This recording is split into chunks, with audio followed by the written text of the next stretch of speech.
Hey, what's going on, guys? Welcome to Rave's Wrestling Reviews, where I talk about wrestling all the time.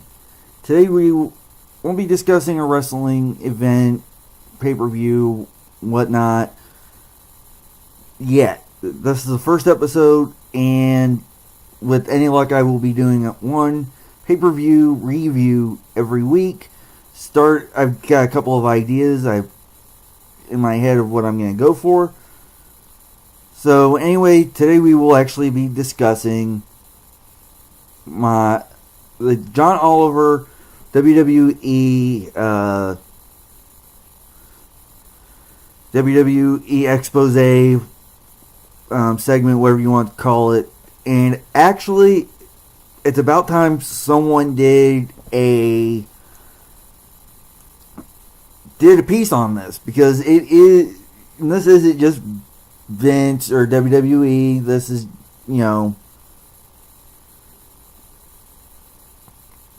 this is wrestling as a whole. And he goes into a lot of pieces. He goes into a lot of the aspects of it that fans have known for decades. The independent contractor status is one thing that, like he said, made sense back in the territory days, back when you were working for various different companies at the same time. But now,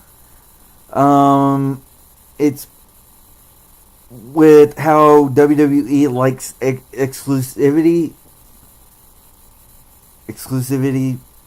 wants all their superstars, wrestlers, referring to as wrestlers because that's what they are. They are professional wrestlers. Sorry, Vince. They want their guys to sign these exclusive deals, and yet they consider them independent contractors, despite the fact that they are exclusive to WWE. They're not independent. If these were now indie guys, okay, those are independent contractors bringing in jobbers, whatever, which,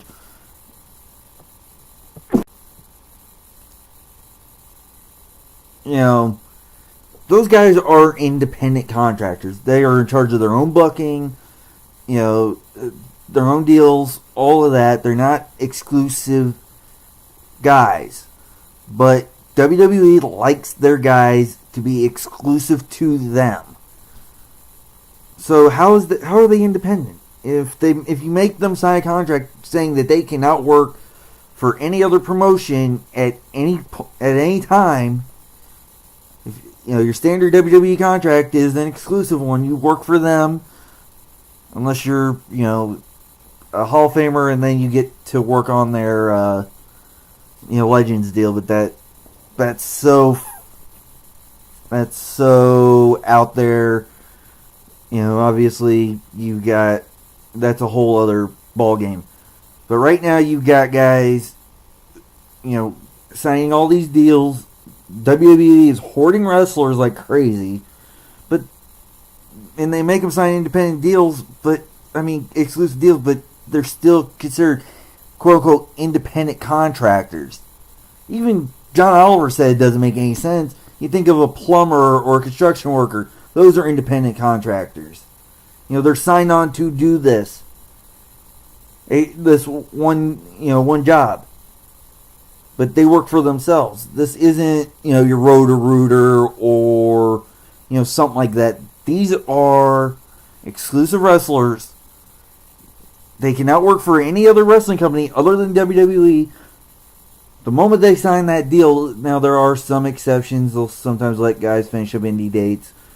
But beyond that, they're exclusive. They're not independent. So, and Lord knows WWE can afford to freaking pay all their employees, all these guys, give them health insurance and other benefits. Come on, Vince, you're racking in the money. You just had record profits last year. You would think Vince McMahon, of all people, would have empathy, given the fact that he grew up shitty. Pardon my language. He grew up in a very crappy situation. You'd think he would be a little empathetic. But no. It's all Vince doesn't care. And so there's that. You got guys, getting hurt under their watch. A lot of these guys, these injuries, reoccurring injuries, are on their watch. They go to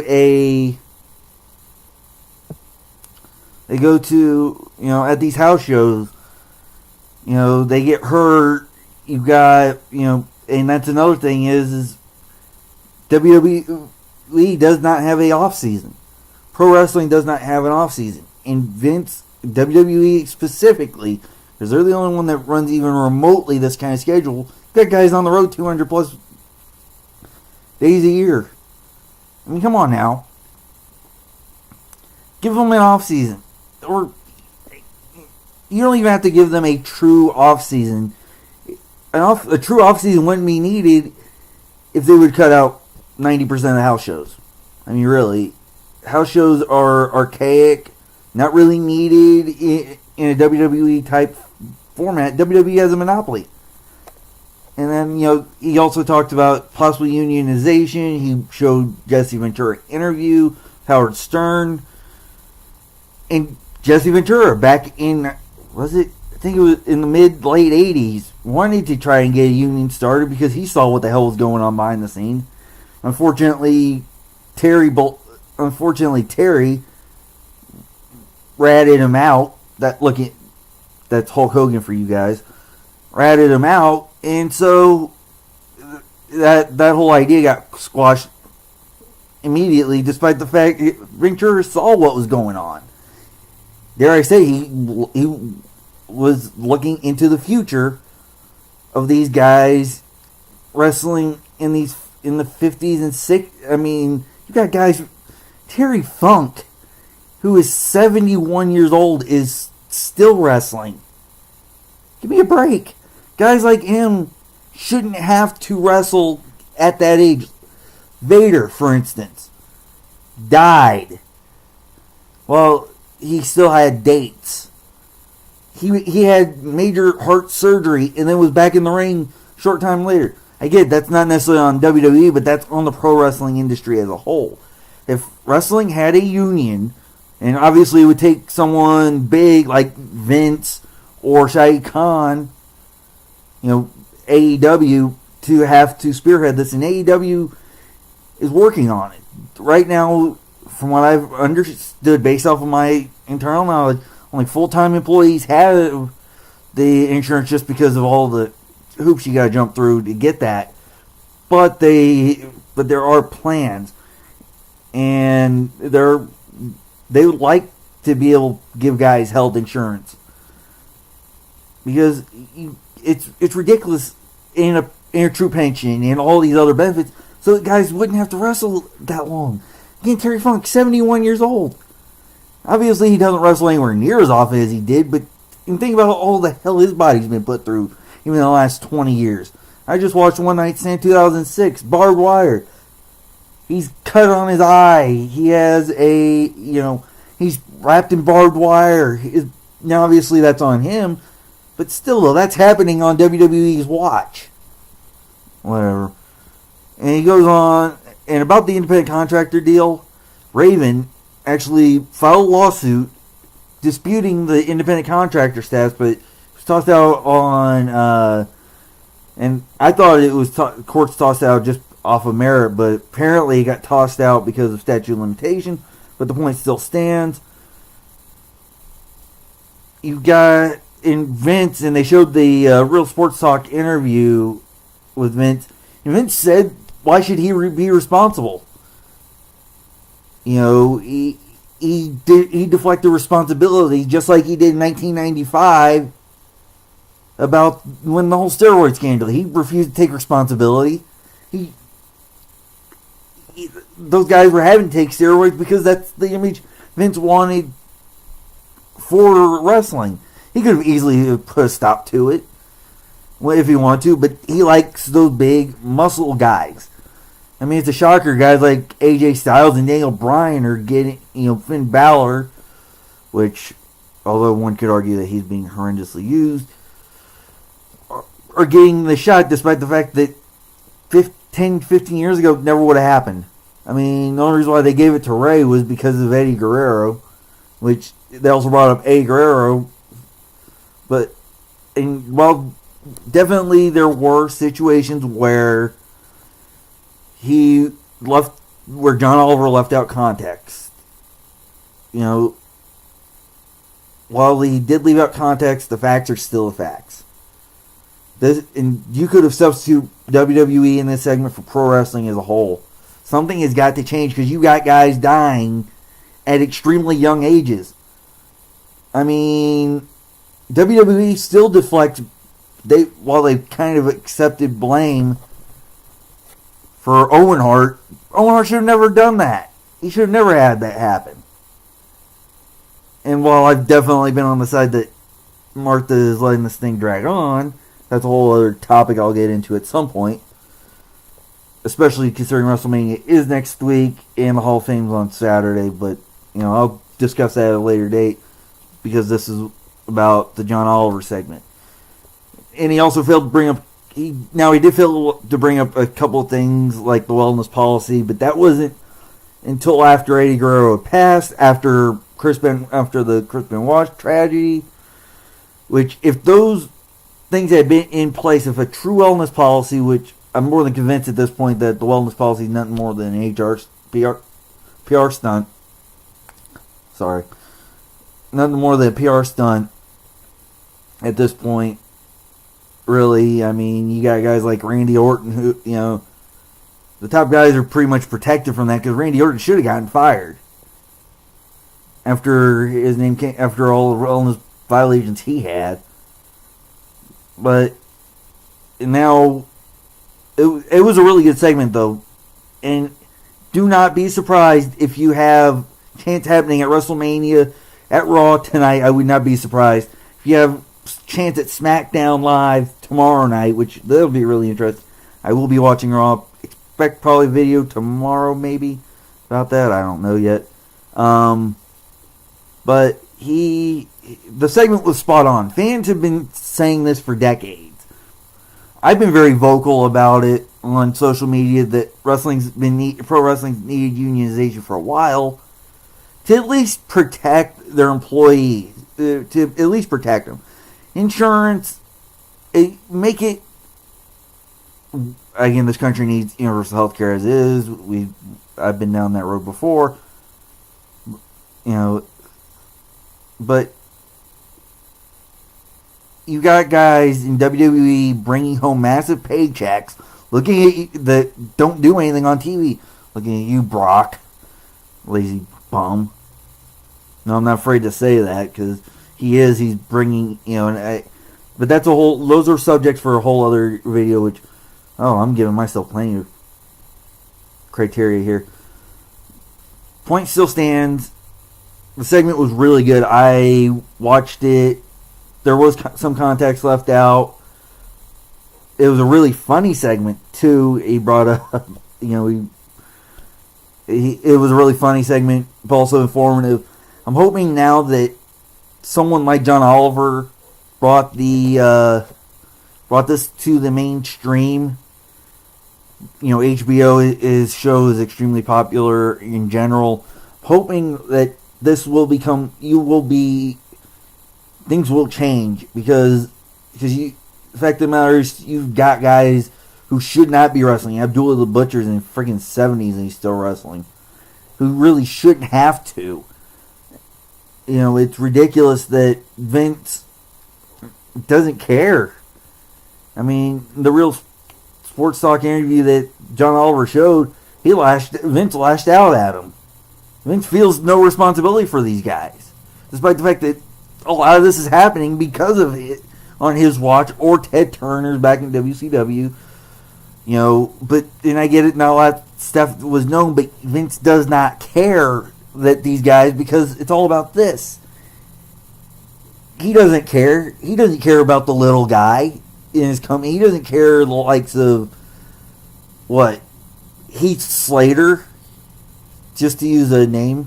He doesn't care about what happens because Heath Slater is not really bringing any money. for him. I mean, the only guys he really cares about are the guys making money. Looking at John Cena, Brock Lesnar, who really should not be in WWE because he does nothing. You know, John Oliver was trying to say that. Now, I will say one thing, though, towards that segment that I also didn't particularly care for. Was he was saying that the fans have some control.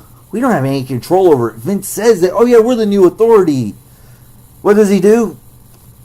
A fustercluck of a women's title match at WrestleMania. That does not need to be like that. You got Roman Reigns, who was getting booed because too much too fast. Congrats, Roman. I'm happy that he beat cancer's ass. You know, I get all that. But we were booing him because he's not that good in the ring. He really isn't. They tried booking him bigger than he actually is. It doesn't help the fact that he gets booked with Brock Lesnar, who honestly couldn't. Now, Lesnar can have a good match when he wants to. Look at the Royal Rumble match with Finn Balor, which was a phenomenal match. But anyway, points still stand. The segment was good. I just wanted to make my opinions known about it. As always, if you like what you see, leave a like. It means a lot to me. It helps get my videos out there. Make sure you follow me on Twitter at Forever Ranger 91. Make sure you subscribe. If you have any, if you have any real questions, you don't feel comfortable in the comments, drop me an email at the.foreverranger@gmail.com. All of which will be in the link below, in the description below, along with the link to the John Oliver segment. So yeah, hopefully you guys enjoy this. Like I said, some plans for the future of this show. I will be bringing back the Opinionator. For those who remember that, I'm in talks with him to bring that back. I might even bring back the Trivia Master. That'll be really fun to do. That'll be a real fun thing. More Minecraft is on the way. Just haven't had time to record. But expect I'm going to try once a week. I'm going to try getting out two Wrave Wrestling review videos a week, maybe. I mean, they're not going to be that hard to do since it'll just be me sitting here in front talking. I'm also going to maybe try Minecraft videos, take a little bit longer. Those might only be once a week, but I'm going to have one of these types of segments where I talk about the topic of wrestling, something, you know, on my mind, whether it be a superstar, Lesnar, that kind of deal. Just an overall topic.